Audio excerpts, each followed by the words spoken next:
We're here today with JD Whitlock, the CIO of Dayton Children's Hospital and owner of Wits End Consulting. JD, thank you for joining us today. Morning, Jordan. Happy to be here. For our listeners, Dayton Children's Hospital is a $600 million pediatric integrated delivery network and pediatric acute care children's teaching hospital located in Dayton, Ohio. The hospital has 181 pediatric beds. JD, I'd like to kick off our conversation by asking you about information blocking regulations. I know you've worked with these to some extent. You've written that it should be permissible for providers to put a few cautionary speed bumps in the path of patients, handing over their entire medical record to app vendors, not all of whom will have their best interests at heart, end quote. I'd like to ask you to elaborate upon what a patient-friendly implementation of information blocking regulations would look like. What do you think about patient access to their own electronic health record? Yeah, sure thing. So this is a really tricky issue where we need to balance patients' right to their own medical record, and really what we're talking about here is patients' right to get the data in their record easily and quickly into an app of their choosing, because HIPAA gave, since 1996, they've had the right to the record in the sense you can go to the hospital or doctor's office and say, give me everything in my record, and you get a bunch of paper or a CD or a flash drive or something, right? And so really it's changing the format of the data and the speed at which you get the data, okay? What happened with all this regulatory language and execution of this just a couple years ago now, getting close to 2 years ago, is that some folks in the provider community said we need to be a little bit careful here because we are all conditioned to add apps to our phone and very quickly accept all the little defaults that say yes, yes, yes, yes, yes, I accept all these things.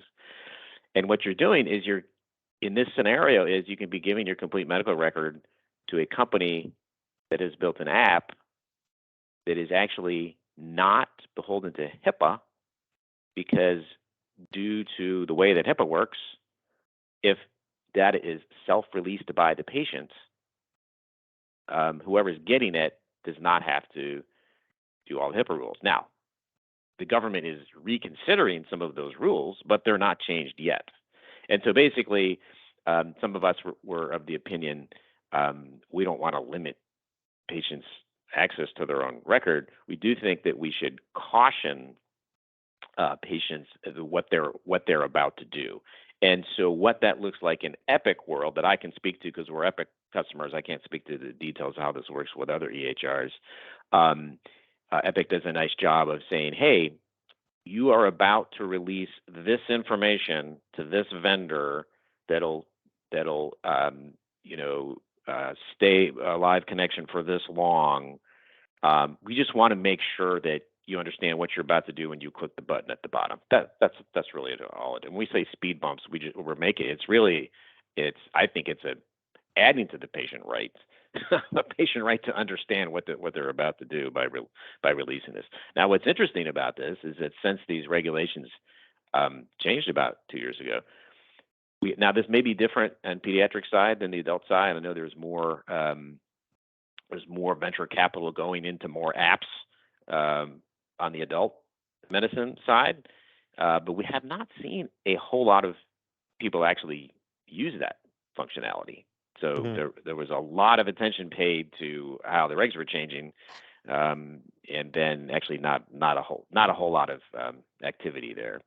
So now that I'm talking about Chapter 1 of what changed in April of 2021.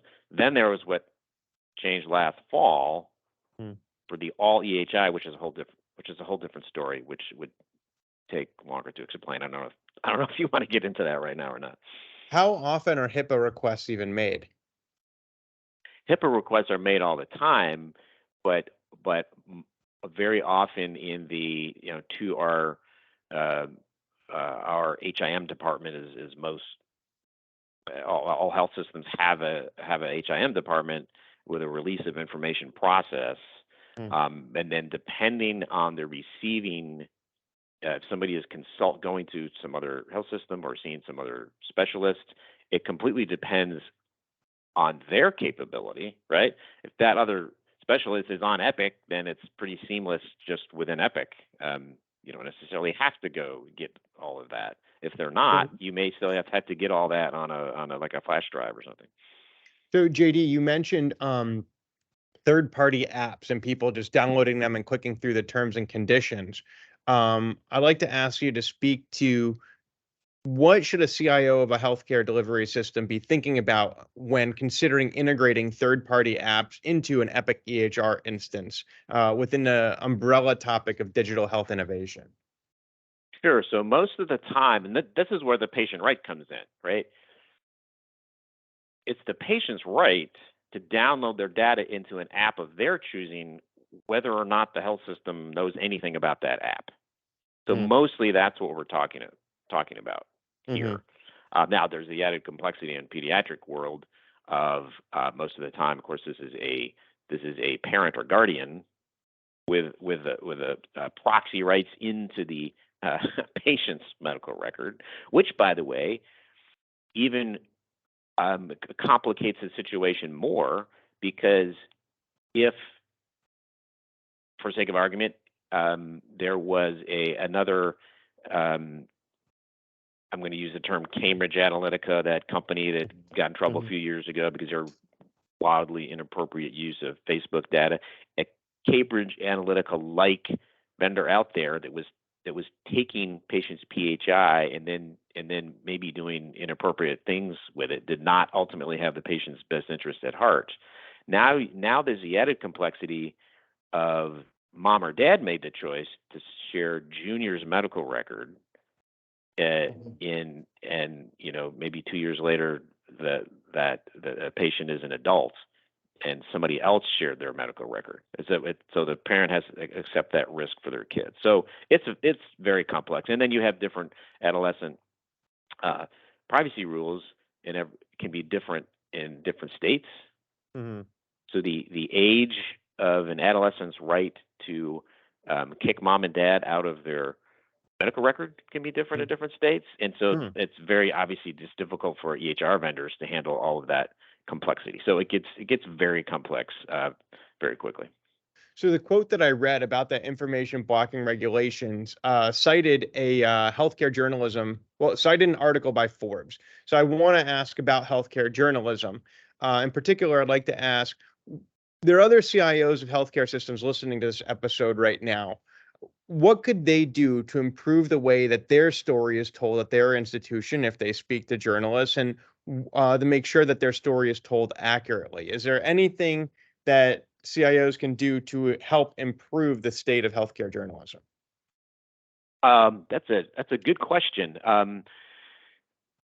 In relation to the Forbes article, the comments that I made were, the point of that article was, Epic is about to be disrupted because of venture capital going into all this digital health. And my point was, no, not really, because your average Epic customer spends most of their time doing things that aren't terribly easy to disrupt, like surgery and emergency room and hospitals.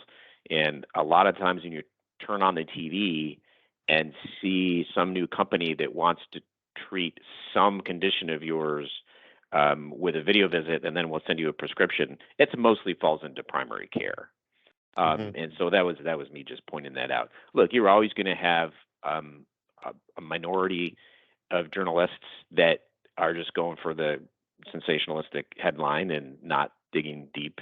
And so what can we as healthcare CIOs do? Well, I guess we can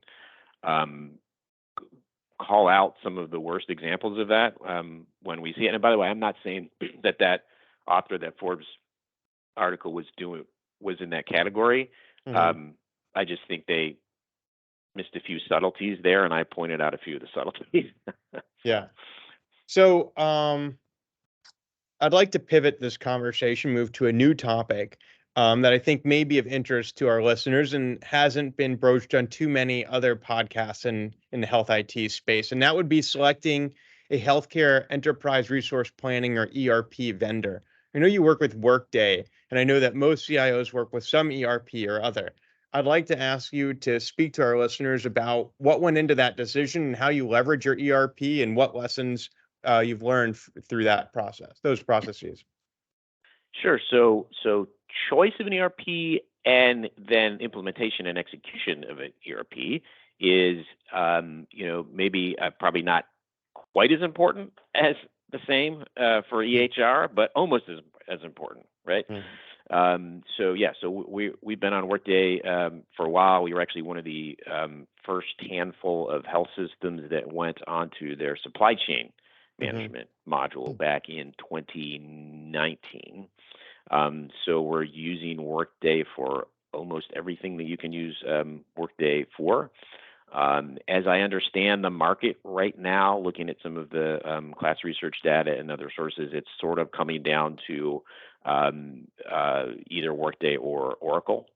Um, and of course, the advantage of on the Oracle side, if a health system is a Cerner, now Oracle Health customer for their EHR, they could go with Oracle ERP and have the proverbial one throat to choke for their Mhm. EHR and their ERP, right?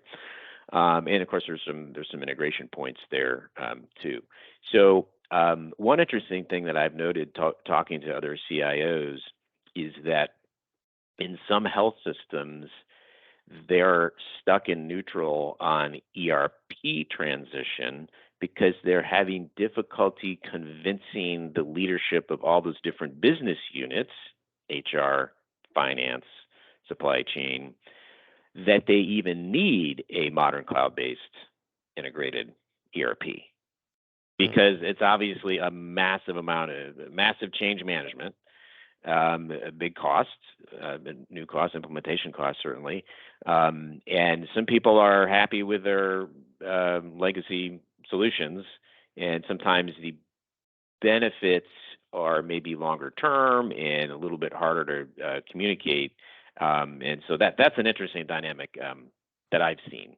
And I've also seen a lot of health systems that are in the middle of that transition.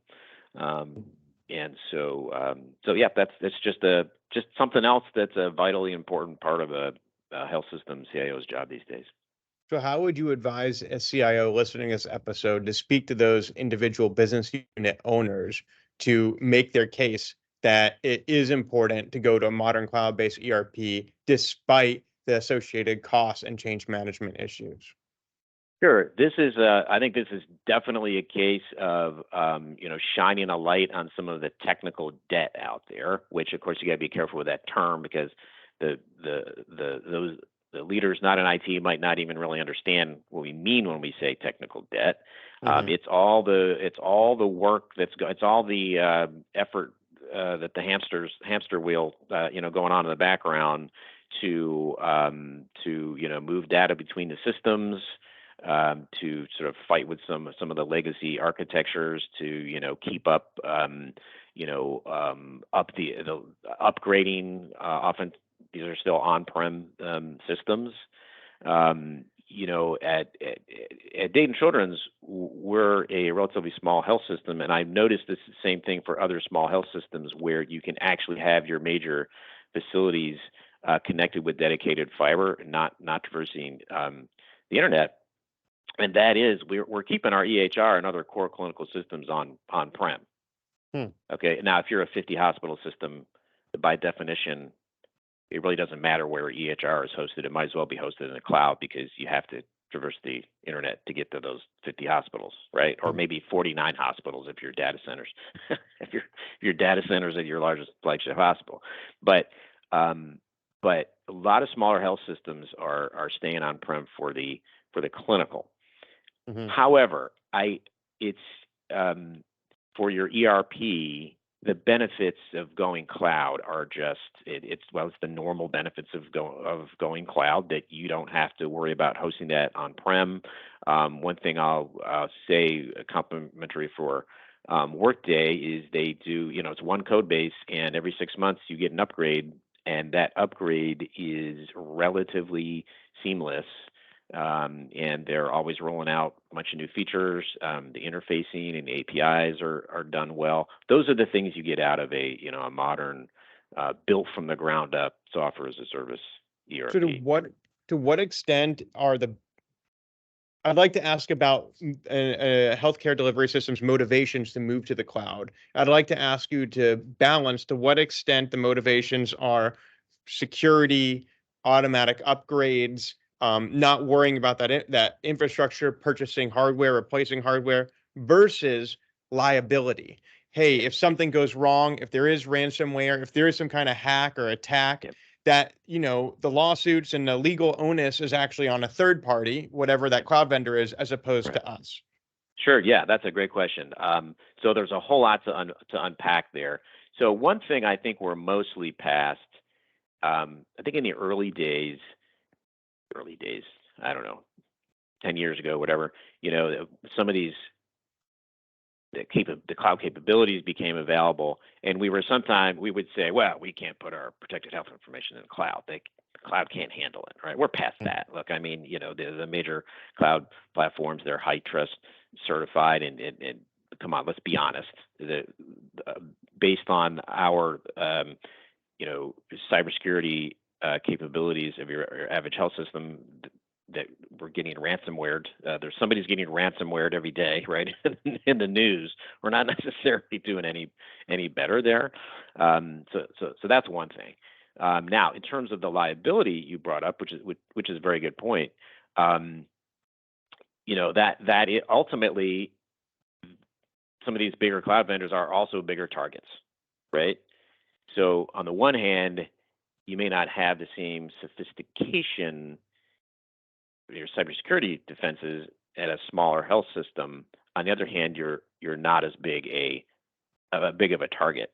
So interestingly, when you consider the SolarWinds hack a few years ago, and for those that are not familiar with that, what happened was that is some software that was used to help with IT architectures for many companies. I think I may be getting this number wrong, but the number I'm remembering is 18,000 companies used SolarWinds and were compromised by the fact that it was an inside job basically, and there was malware that was part of an update to the software. Okay, so lots of people were compromised. Basically, anybody that used the software was compromised. Dayton Children's was compromised. It's not releasing any state secrets to say that. However, the bad guys only had enough time to exploit that in a smaller number of in higher visibility, higher value targets. They typically went after government agencies, and so basically the joke when we talked about this with our leadership and our board was, well, the bad news is we were one of 18,000 companies that were compromised. The good news is we weren't important enough for them to exploit it, right? Which is a weird situation you really don't want to be in, right? That's a weird thing to explain to your board, right? And so you got to be careful about all of this. I don't know as I have a really good direct answer to your liability question. Another complicating factor closely related to that is of course cyber security insurance, and how that's changed so much, and because of all the ransomware and the price in the insurance is going up so quickly, and the questions that you would get asked from your cybersecurity vendor are getting harder and harder and harder. Some people are having to reconsider whether they even can get that insurance. And then you have to ask yourself, are the dollars better spent on the insurance, or are the dollars better spent on that next thing we ought to do to implement, zero trust architecture at our health system? So it gets very complex. There's no easy answer. It's absolutely what's the best solution given the particulars of your health system. Well, JD, we've covered a lot of ground today. We've talked about cybersecurity, ERPs, EHRs going into the cloud. We've spoken to some extent about integrating third-party applications, security of releasing patient data, even journalism we touched upon. Do you have any last closing words for any of our listeners today?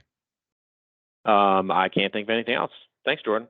All right. Well, for our listeners, this has been JD Whitlock, the CIO of Dayton Children's Hospital and owner of Wits End Consulting. JD, thank you very much for joining us today. Thank you, Jordan.